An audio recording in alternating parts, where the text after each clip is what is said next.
Sehatry ny finoana ankalazan'ny fahatelo amby sivifolo taona ny orenina ny fiangonana Kimbogista amin'ny alado avy zao vavaka lehibe no anatanterahana izany fankalazana izany araka ity fanazavana ity.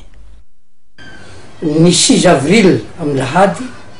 dia manana fotoam-bavaka sy fifaliana manokana zahay satria ny 1 avril 1921 no sokafina ny fiangonana tao Kamba tany Congo ka ny tenany Papa Simon Kibangu tamin'ny fahavelomany no nanokatra izany na dia fa nomena ndraikitra ho katekista tamin'ny fiangonana Batista Biblika tao Kamba izy dia nasainy nakatona ary izy vatatena nakatona fiangonana Batista Biblika zay nasainy ho tandremany satria na nirahana ho any fanafahana ny mahitototra ny tenany ary zay fiangonana misy eto amin'izao tontolo zao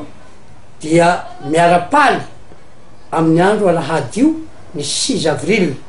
na zareo any Eropa na ny any Amerika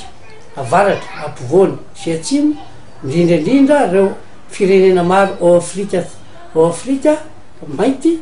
dia mazava loatra fa mitanipo daholo zahay mahatsiaro sy ataona ny 9 avril vavaka anao ataonay